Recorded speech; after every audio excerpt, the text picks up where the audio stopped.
صراط الذين أنعمت عليهم غير المغضوب عليهم ولا الضالين آمين. السلام عليكم ورحمة الله وبركاته. بسم الله الرحمن الرحيم. الحمد لله رب العالمين، وبه نستعين على أمور الدنيا والدين. أشهد أن لا إله إلا الله وحده لا شريك له، وأشهد أن سيدنا محمدا عبده ورسوله لا نبي بعده. اللهم صل وسلم وبارك وكرم وعظم ومجد على حبيبنا وشفيئنا وقرة أعيننا محمد وعلى آله وصحبه أجمعين. سبحانك لا علم لنا إلا ما علمتنا إنك أنت العليم الحكيم. رب اشرح لي صدري ويسر لي أمري واحلل عقدة من لساني يفقه قولي بجاه النبي وآله. قال الله تعالى: وقل رب زدني علما. وقال رسول الله صلى الله عليه وسلم: طلب العلم فريضة على كل مسلم. وقال الإمام رشاد أوصل بلاد العباد الحبيب عبد الله بن علوي بن محمد الحداد رضي الله عنه ورضي عنا به ورحمه الله ورحمنا به ونفعنا به في الدارين آمين. فصل: وعليك بالتوبة من كل ذنب سواء كان صغيرا أو كبيرا ظاهرا أو باطنا، فإن التوبة أول قدم يضعها العبد في طريق السلوك، وهي أساس جميع المقامات، والله يحب التوابين. قال الله تعالى: إن الله يحب التوابين ويحب المتطهرين. وقد قال الله سبحانه وتعالى: وتوبوا إلى الله جميعا أيها المؤمنون لعلكم تفلحون. وعليك dan wajib bagi engkau, wahai para pencari ridha Allah, bitaubah min kulli dzambin, untuk bertaubat dari seluruh dosa, baik itu dosa yang kecil atau yang besar, dosa yang tampak, yang zahir, yaitu yang dikerjakan oleh anggota badan, au batinah, atau dosa yang batin, yang dikerjakan oleh hati. Dan dalam hal ini seseorang dia gak bisa bertobat kecuali harus tahu apakah dia bermaksiat atau tidak. Berarti mempelajari atau mendalami macam-macam maksiat itu hal yang wajib. Sama seperti Anda mempelajari berbagai macam kewajiban dan ketaatan serta tata caranya. Sehingga dalam hal ini ibadah yang paling utama adalah meninggalkan maksiat. Ibadah yang paling utama itu meninggalkan maksiat. Bukan banyak tahajudnya, bukan banyak baca Qur'annya, tapi Anda nggak ngelanggar, itu sudah ibadah paling besar. Karena sebagian orang ada kalanya dia sibuk dengan sunnah, menganggap dirinya sudah Masya Allah, tapi ada maksiat yang nggak bisa dia tinggalkan. Maka itu sama seperti ember yang bocor, diisi terus tapi habis juga isinya. Sehingga mengenali dosa itu penting. Kenapa? Karena kalau orang ngerti dosa, maka dia bisa memeriksa dirinya apakah dia pelaku dosa itu apa tidak. Nah, ketika dia sudah mengetahui, oh berarti mata saya ada dosa hari ini, lisan saya ada dosa hari ini, tangan saya ada dosa hari ini, maka pilihannya dua, lanjut apa nyesel. Kalau dia menyesal, maka itulah orang yang tobat. Menyesal tapi masih lanjut, belum dia menemukan tobat. Tobat itu harus berhenti. Dan orang kalau tidak ngerti maksiat, mustahil bisa tobat. Dia aja nggak merasa salah. Ketika orang nggak ngerti peraturan, maka dia dengan entengnya melanggar tanpa tahu dia itu salah. Nggak ngerti aturan, Pak. Aturan itu apa sih? Aturan itu perintah dan larangan, itu aturan. Kita sering mempelajari tentang perintah saja. Dan rata-rata kalau saya perhatikan, pengajian-pengajian itu rata-rata menjelaskan tentang perintah. Tapi jarang yang menjelaskan tentang larangan. Sementara orang mengenal larangan, itu sangat penting agar dia merasa dirinya nggak sempurna. Dan bagaimana sikap orang yang nggak sempurna? Jangan sombong, nggak sempurna. Jangan merasa unggul, jangan merasa jadi baik, jangan merasa ahli surga, belum sempurna. Bagaimana? Dan itu kalau mengawali, dikawal seseorang itu dengan sikap itu, maka dia akan jadi tawadhu. Dia akan menjadi orang yang merendah diri. Dia menjadi orang yang lembut hatinya karena dia tahu dia bukan orang yang sempurna dari semua amal. Bahkan dia orang yang gak pernah lepas dari maksiat. Sehingga terucap seperti ucapan Imam Abu Nawas radhiyallahu anhu, Ilahi lastu lil firdausi ahla. Ya Allah, aku ini gak pantas untuk masuk surga firdausmu, gak pantas. Wala aqwa ala naril jahim. Tapi aku juga gak kuat kalau masuk neraka jahim. Kalau urusan pantas gak pantas saya. Banyak dosa gini bagaimana bisa pantas. Tapi kalau ke neraka gak kuat juga. Terus ya apa? Fahabli taubatan. Maka beri aku taubat. Beri aku taufik untuk bertobat ya Allah. Ya, wafir dunubi, ampunilah dosa-dosaku. Fa innaka ghafirud dzambil adzimi. Karena sesungguhnya engkau ini pengampun semua dosa yang besar-besar. Nah, ini menunjukkan bagaimana taubat itu ya hukumnya wajib langsung. Nggak boleh ditakhir. Besok aja taubatnya. Nanti aja nanggung ini, nanggung. Ya. Kurang satu episode lagi, Sobat. Ya. Ini masih butuh motor nih, nyicil dulu. Utang dulu lah, jangan tiba lah. Nanti aja kalau sudah selesai insya Allah tobat insya Allah. Lu besoknya meninggal. Maka meninggalnya su'ul khotimah. Taubat itu secepatnya. Nggak boleh ditakhir. Termasuk dosa yang baru mengakhirkan tobat. Jadi mengakhirkan tobat itu termasuk dosa. Untuk siapa itu? Orang yang ngerti dia dosa, tapi nunda sih nanti. Kalau sudah sepuh, nggak kuat apa-apa, nah baru aku tobat itu.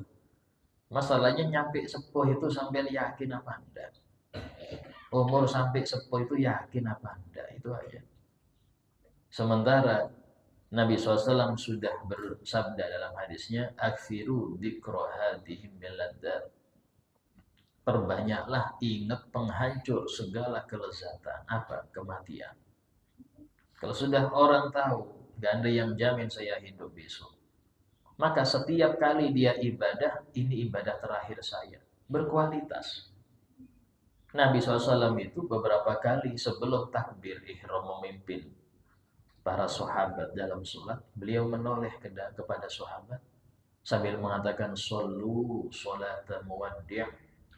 Sallu sholata muwaddi'. Sholatlah kalian seperti sholat orang yang terakhir. Mau dihukum pancung, sholat terakhir itu kayak apa sholatnya? Jelas yang paling terbaik yang dia bisa. Sallu sholata muwaddi'. Artinya ini jadikan sholat terakhir kalian.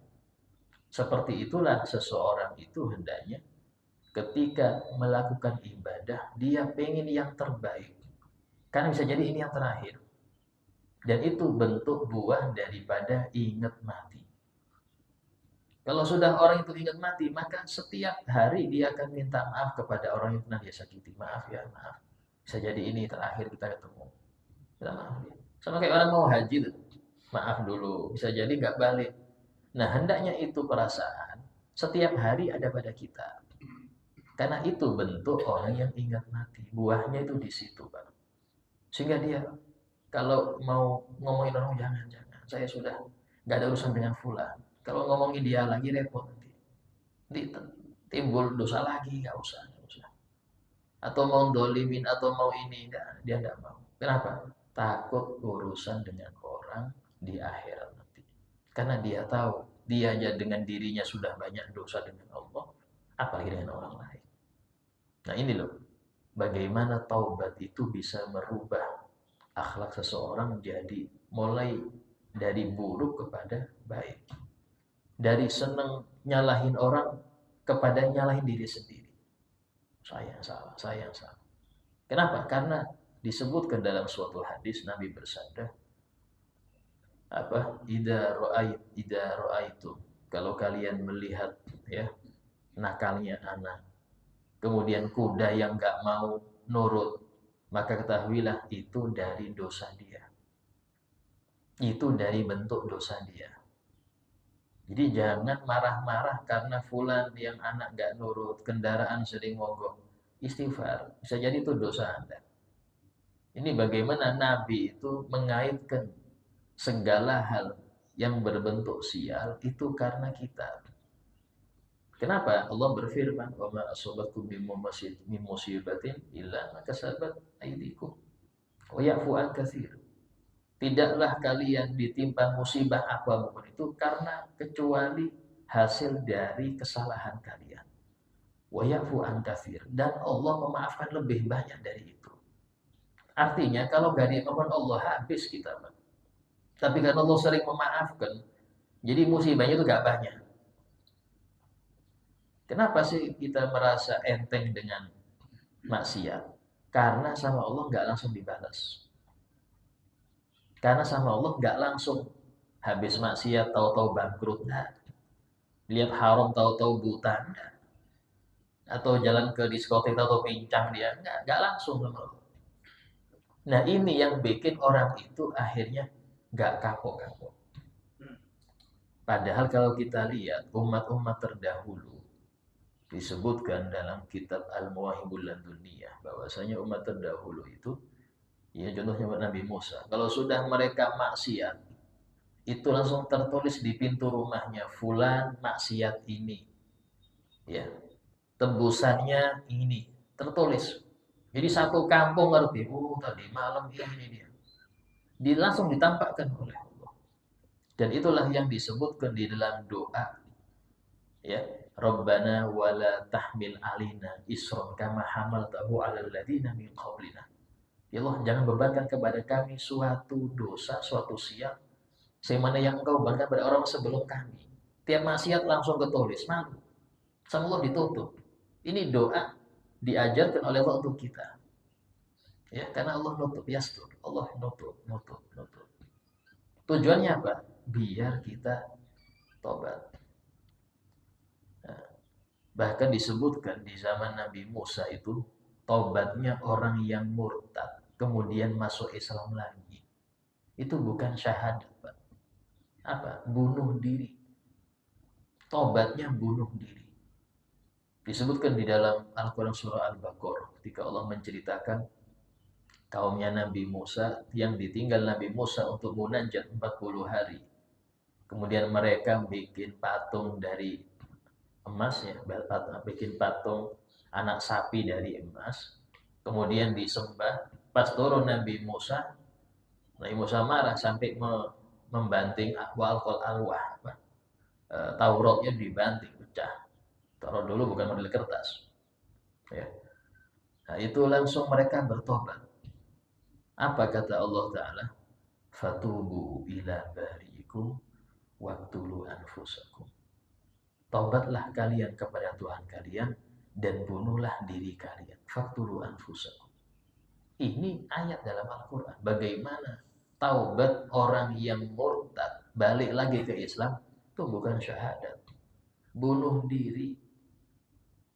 Nah, kita kena itu Pak, selesai Pak. Tapi bagaimana ini loh rahmatnya Allah untuk umat ini besar betul. Saking banyaknya sampai dielem kita, dimanja. Sampai disebutkan ketika seorang daripada musuh Nabi itu nantang Allah Ta'ala. Allahumma in kana hadha huwal haqqu min indik. Ya Allah, jika benar apa yang dibawa Muhammad itu benar dari engkau, tetap enggak mau beriman. Famtir alina hijarat minas sama. Silahkan hujani batu dari langit, enggak apa-apa. Awitina bi adabin alim. Atau datangkan adab pedih, enggak apa-apa. Saking enggak maunya iman dengan Nabi Muhammad. Ini di Quran sebutkan. Tantangannya musuhnya Nabi Muhammad langsung nantang Allah.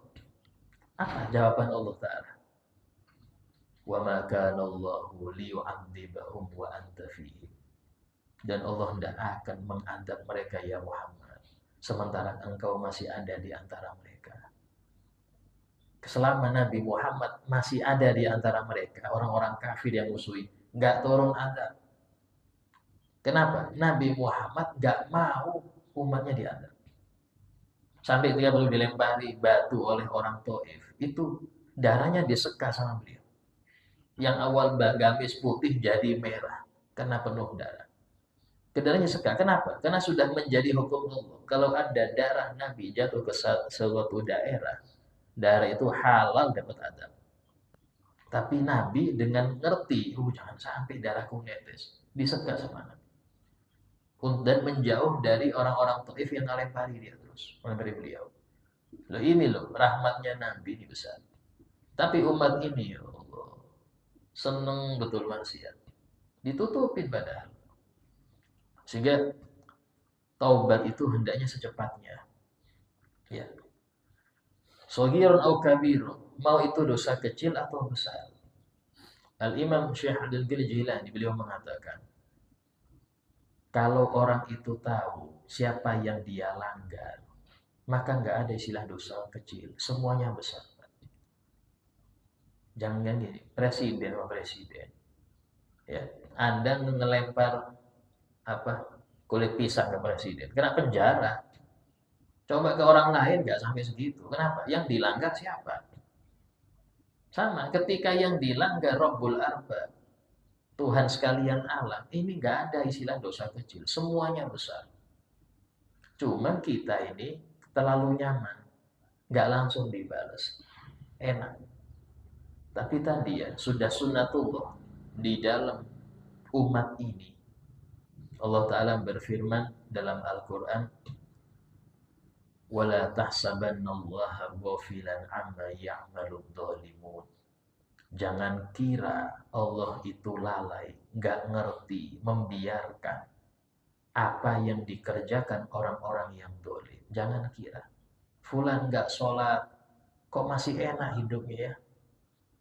Fulan jarang puasa Ramadan, tapi naik pangkat dia gara-gara nggak puasa. Menurut pandangan kita. Fulan ini korupsi, tapi Masya Allah makmur hidupnya. Enak hidupnya, padahal korupsi dia. Apa kata Allah? Wala tahsabanallahu ghafila. Jangan kira Allah lalai. Dengan apa yang dibuat orang-orang zalim. Jangan. Kenapa? Innama yuakhiruhum. Allah menunda penyiksaan mereka. Allah tunda. Liyaumin tashkhasu fihil absar. Di hari di mana mata-mata manusia pada melotot terbelalak. Kaget dengan besarnya balasan Allah untuk yang zalim. Sebab kalau dibalas di dunia, Pak, paling full mati. Paling full mati. Seandainya pun dia dikasih sakit parah, itu ada kesempatan tobat, masih hidup. Dan Allah kalau sudah membalas, habis seluruhnya. Kalau kayak gini enak, dibalas di dunia enak. Kenapa? Ada kesempatan tobat. Ya kalau dibalasnya di akhirat, siapa yang mau?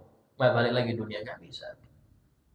Disebutkan dalam suatu hadis, malaikat Zabaniyah itu yang membantu malaikat Malik nyiksa orang-orang ahli neraka. Di dalam neraka, Zabaniyah ini. Bukan di luar, di dalam bagian nyiksa. Itu banyak disebutkan ada yang teriak, Ya Allah, Ya Allah, Ya Hanan, Ya Hanan. Dia apa? Muslimin ini. Ini orang-orang yang dulu kenal Allah. Muslimin. Cuman kebanyakan maksiat, gak tobat maksud itu. Apa kata Zabaniyah? Dzikir kalian itu manfaat ketika di dunia. Kalian teriak ya Allah itu faedah. Poin pahala besar itu. Tapi kalau di sini nggak ada faedahnya. Ya Hanan, ya Manan, wahai yang maha penyayang, nggak ada faedahnya. Terserah teriak-teriak terserah. Ini loh, bayangkan di neraka itu yang ingat Allah banyak, tapi percuma. Kenapa? Karena patokan tobat ini Patokan tobat disebut dalam suatu hadis, innallaha yaqbalu taubata 'abdin ma lam yughargir. Allah akan menerima tobatnya seorang hamba selama roh belum di kerongkongan. Kalau sudah di sini kerongkongan, kalla idza balagatit taraqi wa qila man raq wa dhanna annahu al-firaq. Ketahuilah, kalla, tidak sama sekali tidak. Kalau sudah roh itu nyampe ke taraqi sini, disebutkan oleh para ulama tafsir, roh itu kalau sudah nyampe kerongkongan, karena roh itu dicabut dari atas ya. Jadi kalau Anda mau tahu fulan sudah sekarat apa enggak, lihat jari-jari kakinya. Kalau itu loyo, model kayak sudah lesu, oh sudah mulai menjalan nih, mulai ditarik. Nah, kalau sudah roh itu di kerongkongan, dia akan melihat apa yang Allah sediakan ketika dia sudah wafat. Kalau orang baik, lihat surganya. Sehingga sakitnya ditarik itu hilang karena dengan apa yang dia lihat. Mau ke sini saya tidak apa-apa. Tapi kalau orang jahat, lihat nerakanya. Ya kalau waktu itu nggak diterima, kalau tobat nggak bisa. Nggak bisa. Malam yugor gitu. Para ulama menyebutkan ada 3 keadaan tobat itu nggak diterima. Pertama ketika roh di hulkum, tenggorokan. Yang kedua ketika matahari terbit dari barat. Ini termasuk tanda kiamat yang besar. Itu cuma terjadi 1 hari. Waktu itu iblis pun teriak. Iblis teriak kenapa? Gak bisa tobat lagi. Iblis itu bisa tobat, bisa. Bisa tobat iblis itu. Cuman tadi nggak mau tobat. Nah, disebutkan dalam riwayat ya, waktu itu maka orang yang sudah kafir mau masuk Islam gak diterima. Kenapa? Kan sudah selesai.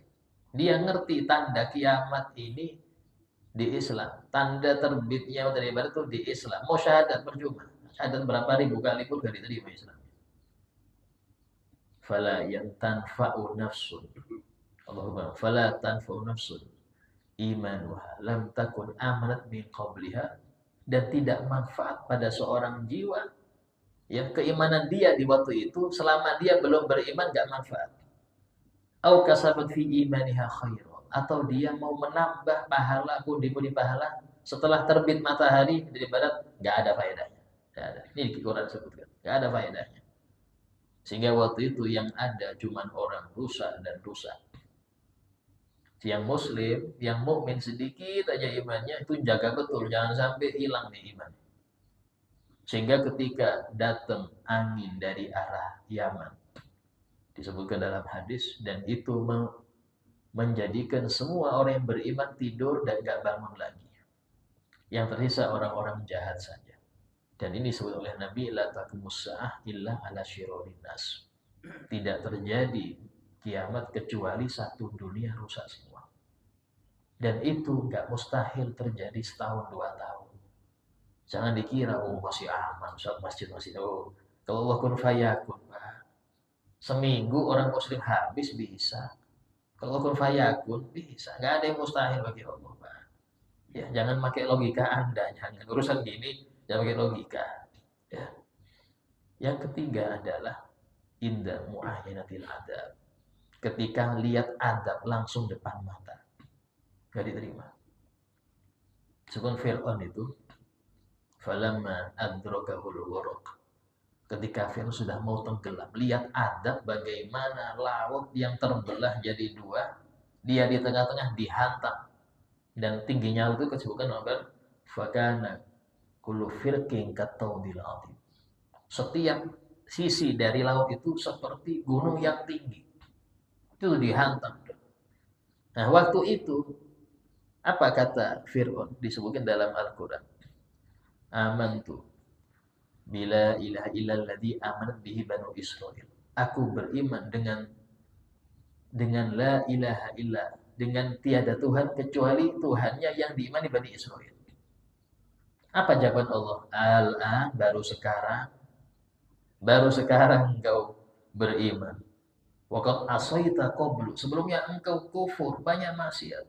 Wa kunta minal kafir. Ya, setelah baru apa akhirnya nggak disambut. Tapi Allah menjamin apa diawetkan. Falyawma nunajjika bibadanika. Hari ini kami selamatkan badanmu, badanmu dong. Litakuna liman khalfaka ayah. Agar engkau menjadi pelajaran bagi orang setelah engkau. Subhanallah, dari ayat itu orang nyari mumi Fir'aun ketemu. Karena Allah nggak mungkin bohong dalam firman-Nya. Dicari, karena dalam Quran sebutkan badannya Fir'aun nggak hancur. Dicari ketemu. Bayangkan. Ini sudah dijelaskan dalam Al-Quran. Dari Quran. Tapi justru yang belajar itu orang-orang non-muslim. Yang mendalam itu orientalis. Kita cuma baca tajwid aja dari dulu. Kapan mentelaahnya sampai? Tajwid aja. Ya bagus tajwid. Tapi lebih dari itu harusnya. Kan di Quran itu perintah Allah situ, larangan Allah situ, pelajaran di situ. Kisah orang terdahulu yang bisa Anda ambil pelajaran di mana kejadian itu berputar terus, Pak. Nabi Musa dan Fir'aun kejadian di zaman ini juga ada. Berputar terus itu. Kalau Anda tidak ngambil pelajaran orang terdahulu, repot Anda. Ya. Ini banyak dalam Al-Quran sangat banyak. Bersyukur orang-orang yang dia mau mentadabbur isi Quran. Kemudian dohir mubatinah, dosa yang dohir, dosa mata, telinga, lidah, ya, tangan, kaki, perut, au batinah atau dosa batin. Dosa batin ini dosa hati. Dan itu sulit terdeteksi kecuali Anda periksa. Orang yang punya penyakit, mungkin kolesterol, gula, itu merasa tidak masalah. Pas periksa dulu, gula saya tinggi. Iya. Hati-hati, rebah nanti kalau makan macam-macam.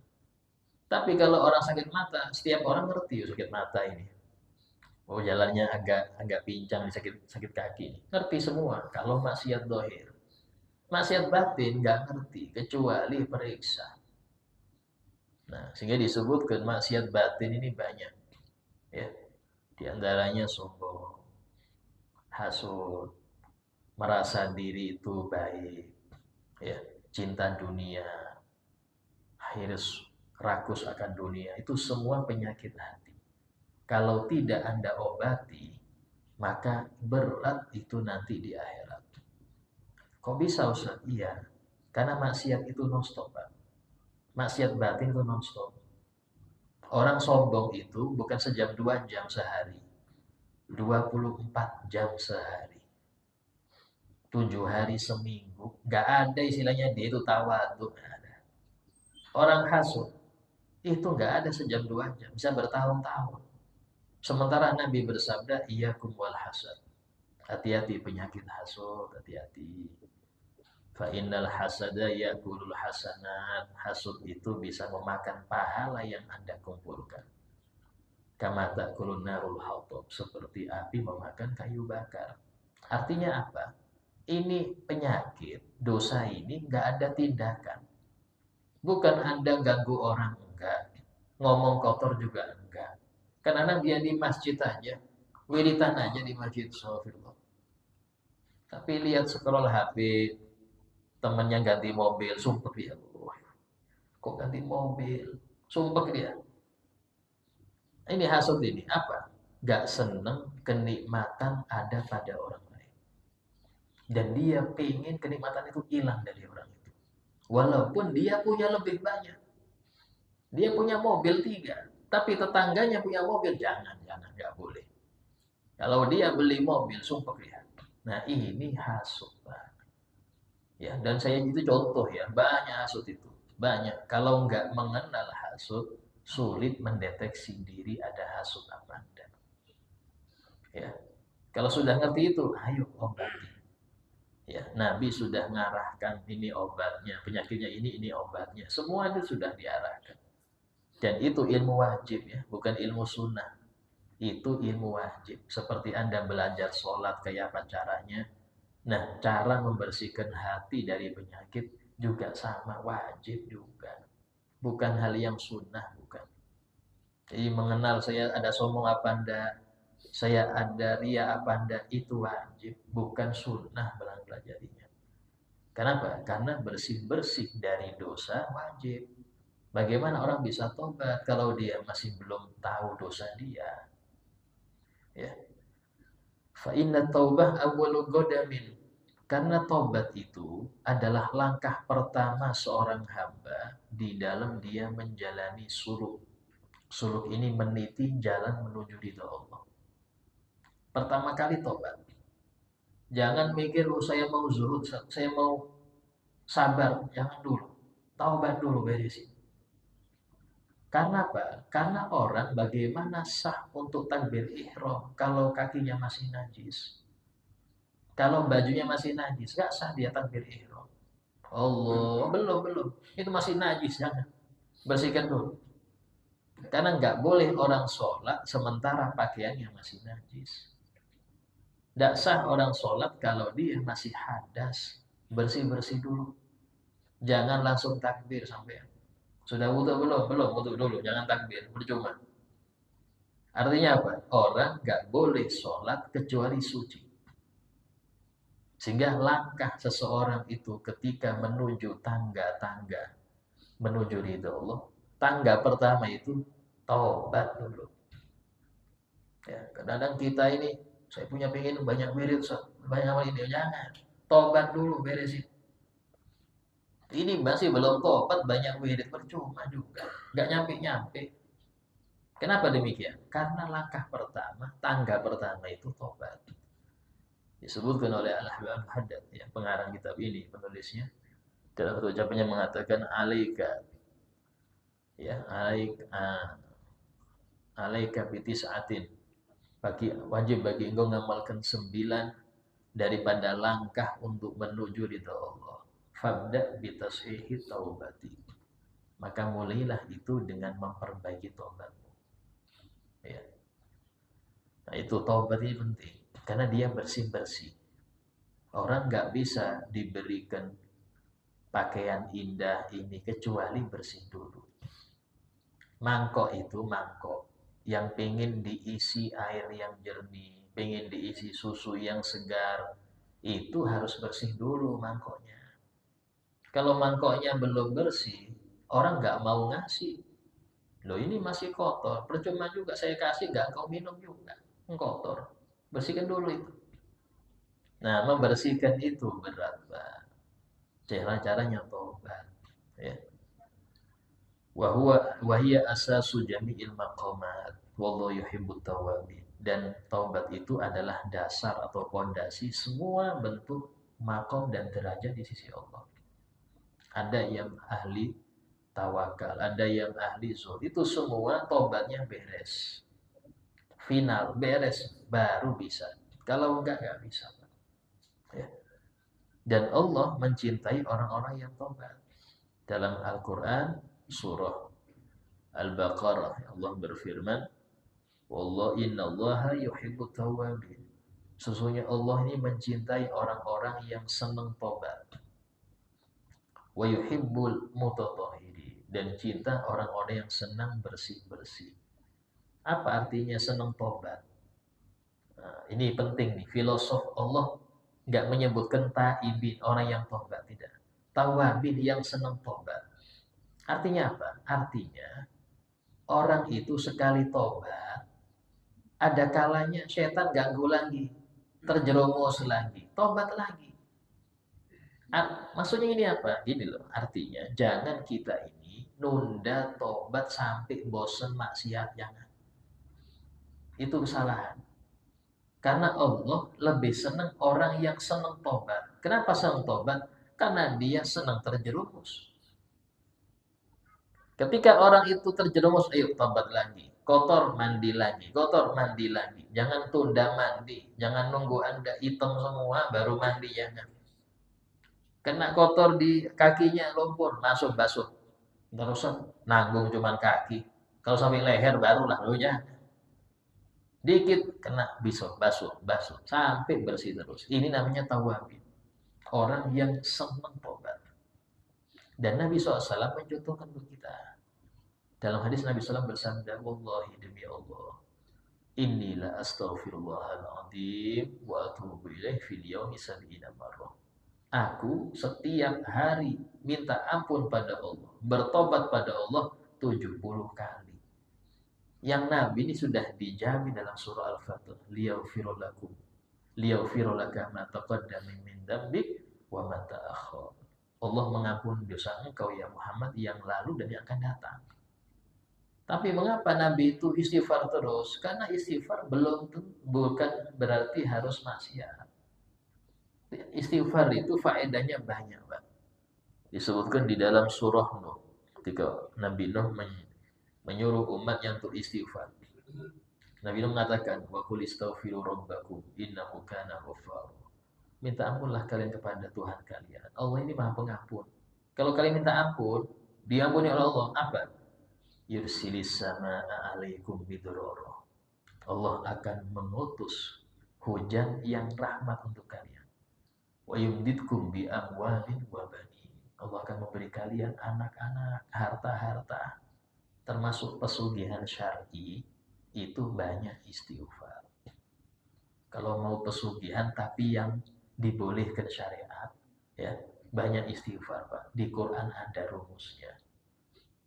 Ya, wa yumditkum bi amwalin wa ja'al lakum jannatin wa anhar. Dijadikan bukan kebun-kebun, sungai-sungai yang mengalir. Itu orang yang banyak istighfar. Sampai-sampai Nabi itu pernah bersabda, tuba li 'abdin wujida fi sahifatihi istighfarun katsira. Beruntung bagi seorang hamba ketika disampaikan buku catatan amalnya nanti itu banyak betul istighfar dia. Istighfar. Beruntung dia. Kenapa beruntung? Karena melebur dosa, Pak. Jadi jangan nunggu banyak dosa untuk istighfar, jangan. Sampai-sampai Allah menyebutkan waktu-waktu yang ideal untuk istighfar itu waktu sahar. Wabil asharihum yastaghfirun. Di waktu sahur mereka banyak istighfar. Wabil asharihum yastaghfirun. Ya. Nah, kemudian waqala ta'ala tubu ilallah jami'an ayyuhal mu'minun la'allakum tuflihun. Bertobatlah kalian kepada Allah semuanya, wahai orang-orang beriman. Suruh tobat kita. Perintah dari Allah. Bertobatlah kalian, wahai orang-orang beriman, agar kalian menjadi orang yang beruntung. La'allakum tuflihun. Yang mau beruntung sering tobat. Dan cara tobat, ya, pertama kenali dulu Anda maksiat hari ini apa. Kalau bisa jangan cuma nulis pahala, tulis dosa. Karena kita nyata bila sholat duha jontreng, ini jontreng jangan. Ya, nonton haram jontreng. Ngomongin orang iya, apalagi dengar ini iya, jontreng semua itu. Baru malam astagfirullah, astagfirullah. Kalau ada kaitan dengan orang, minta maaf. Karena tidak bisa dimaafkan dosa dengan manusia kecuali minta halal. Dari sini kita tahu dosanya koruptor. Berat, Pak. Yang dia korupsi bukan duit satu kampung. 200 juta manusia lebih yang dia korupsi. Ya apa enggak besar itu? Minta maafnya kayak apa? Anda nilep duit teman, mau minta maaf gampang karena satu orang. Ya nilep duit negara. Ini negara ini satu Indonesia kita maaf sampai. Oh ini berat. Walaupun Anda orang yang banyak pahala, habis kalau dituntut orang segitu. Habis, jadi fakir di akhirat. Ini loh, makanya apa? Hati-hati kalau sudah urusan amanah, hati-hati. Banyak orang ngejar amanah karena dilihat gajinya. Padahal berat. Amanah itu berat, gak gampang. Orang dulu tuh lari dari amanah. Imam Abu Hanifah dipaksa jadi hakim agung, nggak mau, sampai di penjara. Nggak apa-apa di penjara, nggak apa-apa di penjara. Asal nggak jadi hakim agung, asal nggak jadi, lalu sudah janjikan rumah ada, kendaraan macam-macam dijamin semua. Nggak mau di penjara, iya nggak apa-apa di penjara. Beliau ini orang ngerti, tapi sedikit zaman sekarang. Ya, Imam Umar bin Abdul Aziz waktu dilantik jadi khalifah, di rumahnya nangis bareng. Kenapa? Kata beliau, ini saya dapat musibah. Disuruh jadi khalifah, dapat musibah saya. Dikumpulkan 3 istrinya, dikasih pilihan. Sekarang saya ini jadi khalifah, miliknya umat. Jadi kalian saya kasih pilihan, tetap sama aku, tapi nggak ada jatah malam ya. Nggak ada, aku sudah milik umat, nggak bisa. Atau saya cerai, ya silakan nikah lagi, hidup normal. Kalau sama anak nggak ada normal lagi. Coba bayangkan, ini khalifah yang benar. Allah, kapan dapat seperti itu? Ya, tapi tadi pemimpin tergantung rakyat, Pak. Pemimpin tergantung rakyat. Disebutkan di antara musibah atau balanya orang yang nggak senang majelis. Kalau sudah umat ini nggak senang majelis, lari dari ulama, dikasih 3 bala. Di antaranya pemimpin dolim. Di antaranya pemimpin yang dolim. Kalau sudah lari dari majelis, nggak lari dari ulama, itu di antaranya 3 bala itu adalah dikasih pemimpin dolim. So hebat apapun, kalau jadi pemimpin jadi dolim. Itu sudah dari hadis ada ya. Sehingga dalam hal ini mari perbaiki masyarakat, perbaiki diri kita dulu. Insya Allah pemimpinnya baik. Alhamdulillah, insya Allah akan kita lanjutkan kajian selanjutnya pada yang akan datang. Kalau ada yang mau bertanya silakan. Assalamualaikum warahmatullahi wabarakatuh. Assalamualaikum. Sebelumnya saya sampaikan jazakumullah khair, terima kasih yang sebesar-besarnya Ustaz Rahman pada pagi hari ini telah banyak memberikan pencerahan kepada kami. Pembahasan pada pagi hari ini cukup menarik dan berkesan bagi kita ya, bahwa Allah mencintai orang yang bertaubat. Taubat masalah maghfiratun min rabbikum. Taubat kamu dan kamu bisa memperoleh surganya Allah. Taubat katakan tadi bahwa taubat melakukan itu masih mungkin taubat sambal mungkin namanya. Jadi yang mungkin diharapkan oleh orang yang beriman, tubuh ilallah taubatan nasuha. Mungkin bisa ditambahkan penjelasan tentang tubuh ilallah taubatan nasuha. Terima kasih. Assalamualaikum Assalamualaikum warahmatullahi wabarakatuh. Taubatan nasuh, taubah nasuh, taubat yang benar-benar.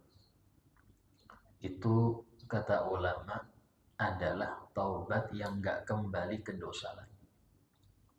Ya, biasanya terjadi pada orang yang dia ini merasa takut betul, atau sudah kapok karena kena teguran.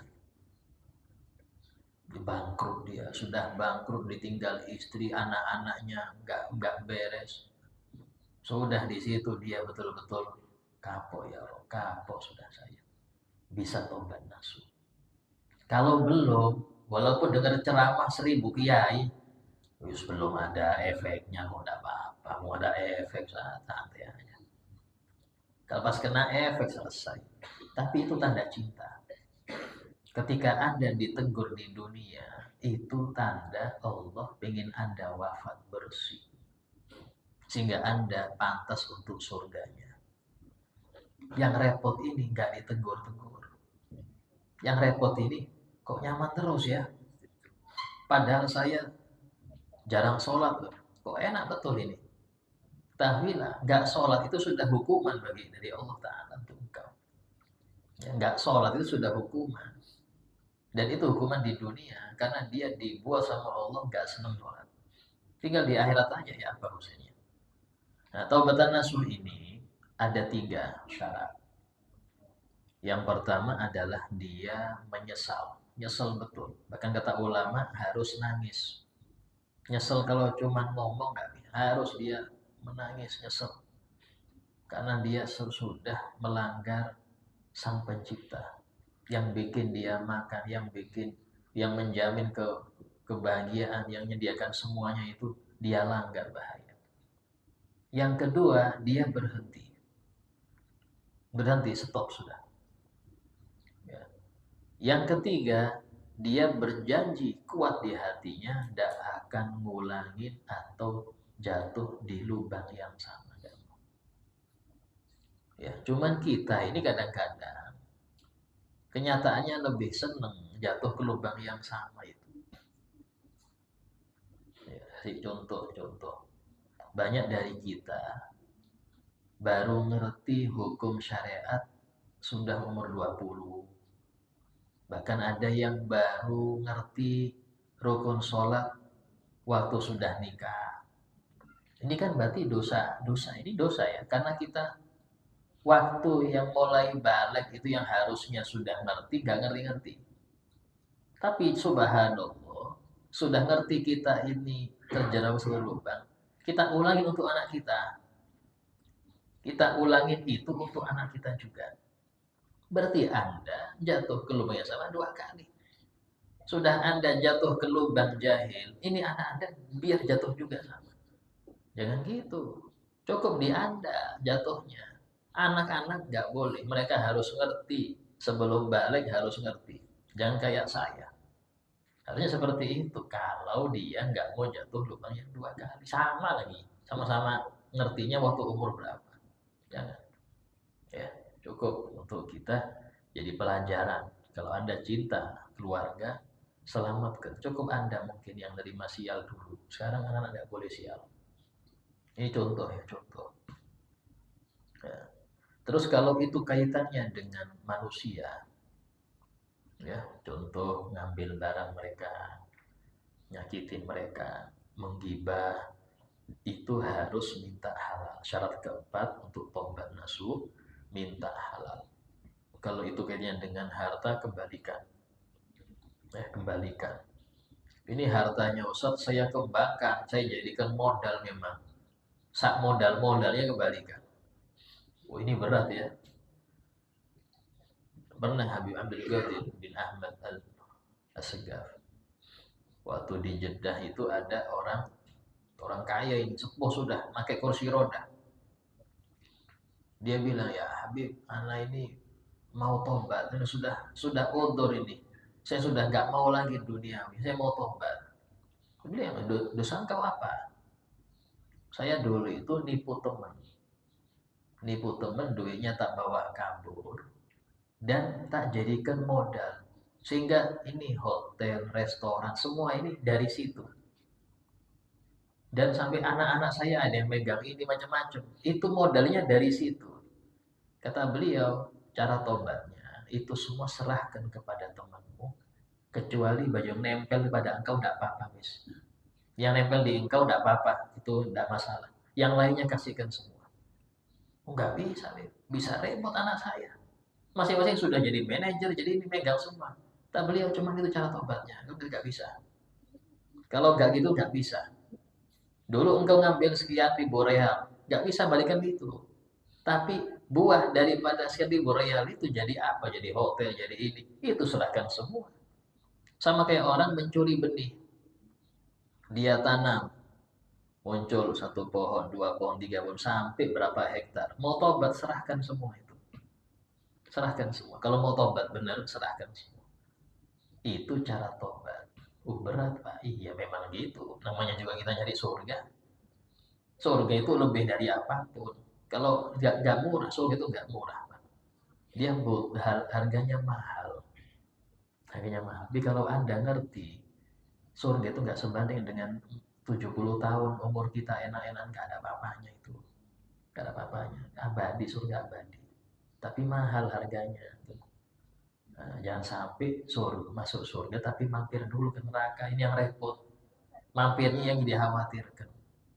Ya, kita pengen surga langsung, maka bersihkan dulu. Nah, itu cara tobat nasuh seperti itu. Ya, pertanyaan lain. Oh ya. Assalamualaikum warahmatullahi.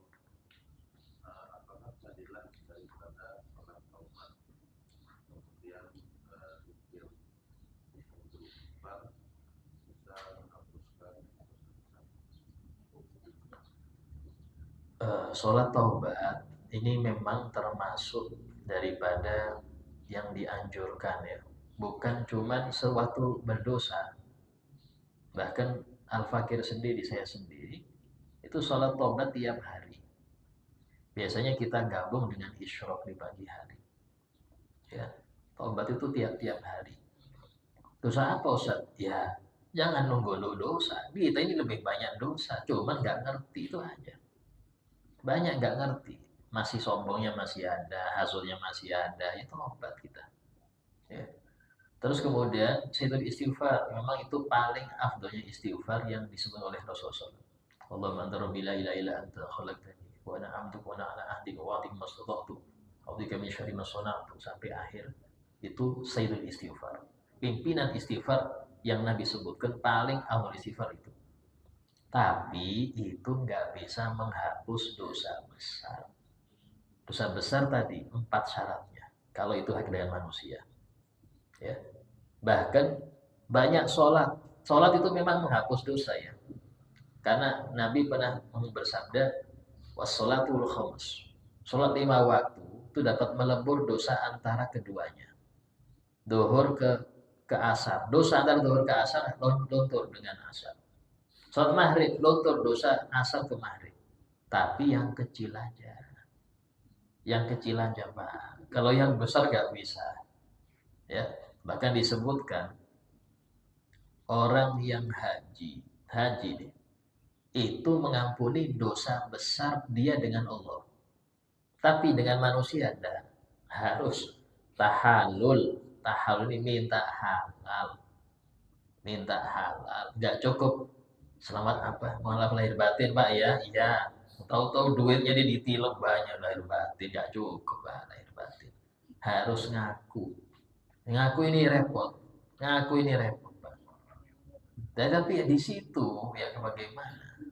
Nah, cuman tadi kalau memang mengaku ini tambah runyam jadinya, kok bisa kelahi kalau saya ngaku ini. Nah, ya kata ulama daripada kalau memang yakin tuh bisa timbul apa keretakan yang besar, ya sembunyikan aja dan Anda banyak sodakoh. Niatkan hadiahnya untuk dia yang Anda dolimi itu. Ya. Nah, seperti itu. Alhamdulillah ya. Semoga apa yang kita dapat bermanfaat. Dan semoga Allah berikan kita orang-orang yang senang taubat, orang-orang yang senang istighfar, dan beruntung untuk orang yang diperlihatkan aib dirinya dan diberi taufik untuk memperbaiki. Semoga kita termasuk yang tersebut. Ala hadiniyah, kulli niyatin shalihah. Al-Fatihah.